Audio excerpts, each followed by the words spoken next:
ઉમરિયા ગાળાની મેરડીમાં એ જવાનું છે. ભાવનગરથી 30 કિલોમીટરના ગાળાની અંદર આવેલી છે. બે ઠેકાણે મેરડીમાનું મંદિર છે. એ ભીસાવાડિયા કુટુંબની મેરડીમાં અને ઉમરિયા કુટુંબની મેરડીમાં. ભીસાવાડિયા કુટુંબની મેરડીમાં એ મહાદેવ ગાળામાં છે. એ આગળ જતાં જુદો રસ્તો પડશે અને ઉમરિયા ગાળાનો રસ્તો આગળ જતાં જુદો પડશે. ભાવનગર સોમનાથ હાઈવે છે આ, અને સાણોદરના પાટિયાની સામે થઈને જવાનું છે.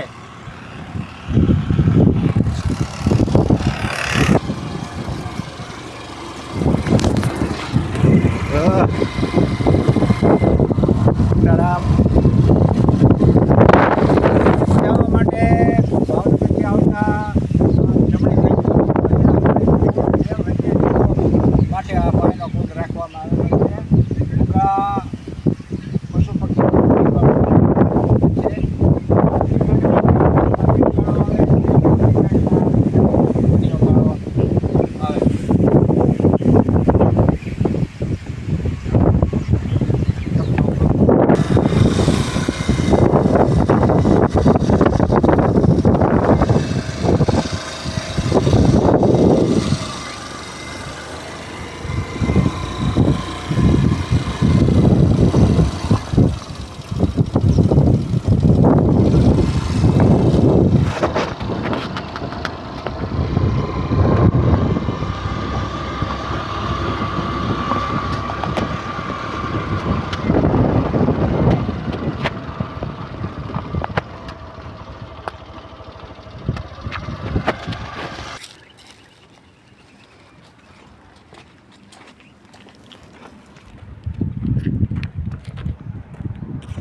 અહીંયા એક રસ્તામાં ખાખરાવાળા ખોડિયારમાંનું નાનું એવું એક સ્થાનક આવે છે.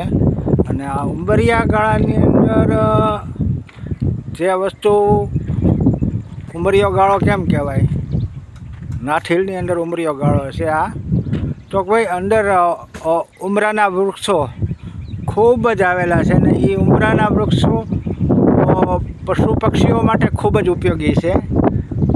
એટલા માટે અહીંયા ખૂબ જ ઉમરા છે, એટલે ઉંબરિયો ગાળો આ કહેવાણો.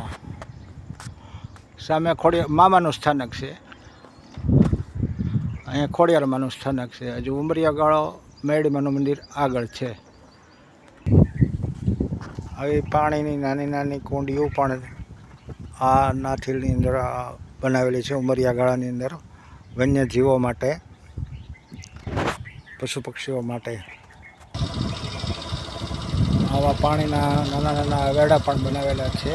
કોઈ ઠેકાણેથી બોરિંગમાંથી પાણી આવતું હોય છે. વડલાની નીચે સરસ મજાની જગ્યાની અંદર બે નાના નાના વેડા બનાવેલા છે. બોરિંગમાંથી પાણી આવતું હોય છે. આ ઉમરિયા ગાળાની મેરડીમાનું મંદિર અને વિસાવાડિયા કુટુંબની મેરડીમાનું મંદિર આવી રોડથી અંદર લગભગ 3 કિલોમીટર સરસ મજાની જગ્યા છે.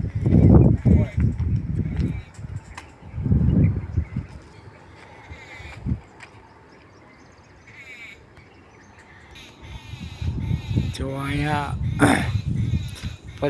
પશુ પક્ષીઓનો સુમધુર અવાજ સંભળાઈ રહ્યો છે.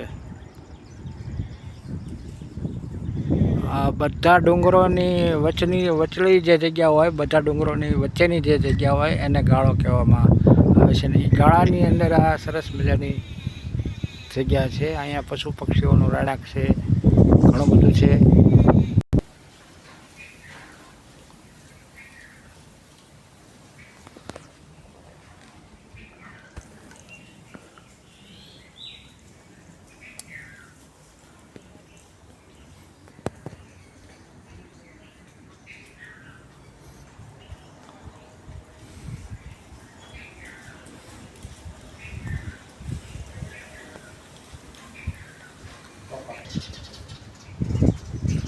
અહીંયા રાયડીમાના મંદિરની બાજુમાં એક સરસ મજાનો નાનો એવો શેડ બનાવેલો છે. એની અંદર ઘણા બધા માટીના અને લાકડાના ચકલી ઘર બાંધેલા છે. એની અંદર અસંખ્ય ચકલીઓનો નિવાસ છે અને અહીંયા ચણ ને એવું બધું ખૂબ જ નખાય છે. પાણીની પણ સરસ મજાની ખૂબ સરસ વ્યવસ્થા છે.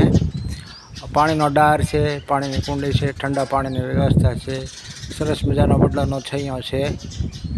આવી રીતે ઘણી બધી વ્યવસ્થા છે. ઉપર એક કંઈક ધારમાંથી રસ્તો બનતો હોય એવું લાગે છે. એના ઉપર એક ટ્રેક્ટર હાલે છે, કંઈક જીસીબી હાલે છે.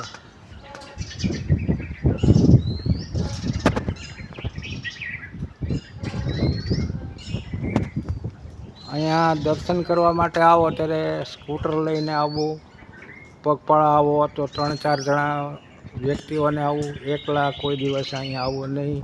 અહીંયા રાની પશુઓ પણ નો વસવાટ છે અને અહીંયા આવો ત્યારે કોઈ પણ જાતની વનસ્પતિને અથવા કોઈ પણ પશુ પક્ષીને જીવને નુકસાન કરવું નહીં.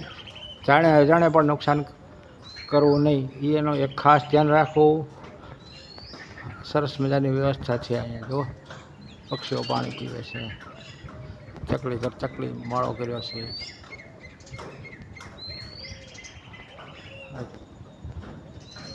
અહીંયા રાત્રે રોકાણની વ્યવસ્થા નથી અને કોઈ કેફી પદાર્થ અથવા વ્યસનવાળી વ્યક્તિઓએ અહીંયા પધરામણી કરવી નહીં, અહીંયા પધારવું નહીં, જેથી કરીને આ જગ્યાને નુકસાન ન થાય એનું ખાસ ધ્યાન રાખવું.